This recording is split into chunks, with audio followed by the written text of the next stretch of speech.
We're moving on to the part of the verse, or the last part of the verse that says, even though I walk through the valley of the shadow of death, now we're on to the part that says, I will fear no evil. These are powerful words coming after walking through the valley of the shadow of death. How can people that live in other countries where evil is rampant on their streets daily live without fear? I once read a book about 6 women that were persecuted for their faith, and I remember being blown away by one particular woman that had been beaten multiple times just because of her faith in God. She never questioned or griped or raised a fist to God, but instead she counted it an honor to suffer for her Lord, the one that died for her. That blew me away. Most of us that are listening to this devotional live in the safety of our homes without evil really present every day in our lives. And it's hard for us to even imagine what it would be like to be persecuted. Would we lose heart? Would we deny the one that we love? Let's think about Peter. Evil people were taking away his Lord, and they were watching Peter's every move, and he became afraid. And perhaps fear is what prompted him to deny that he ever even knew Jesus. Fear makes us do crazy things. Fear keeps us up at night.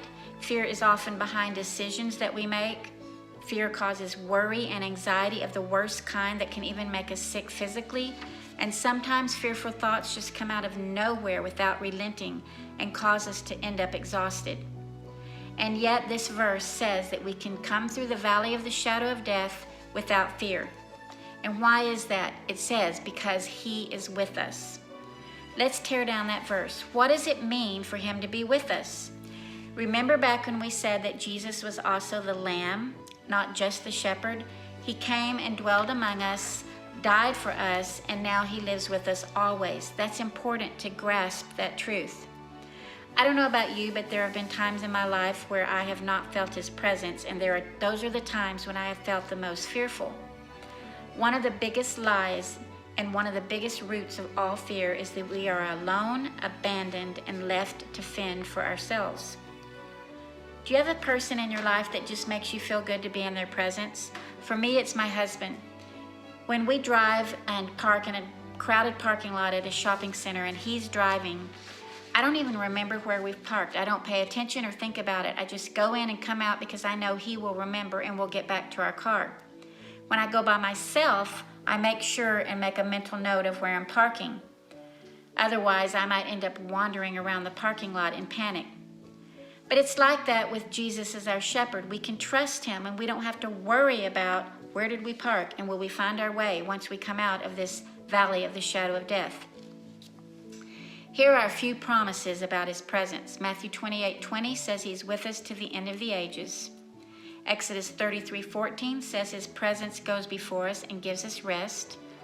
Psalm 16:11 says in his presence is fullness of joy. And Hebrews 13:5 says he will never leave us or forsake us. We are stuck with the Good Shepherd when we belong to him.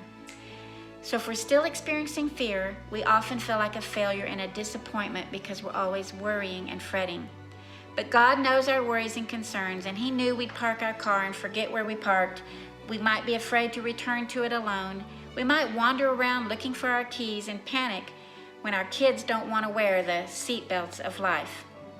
It's why he reminds us that there is a place where fear does not have to be our guide. His presence can guide us back on course to the place of rest, joy, and security. We are prone to wander. We still have flesh and a mind and outside forces that lurk in the darkness to present daily fears. But they are not true, they are liars. Those voices are liars. We don't have to fear, and it's because he is with us.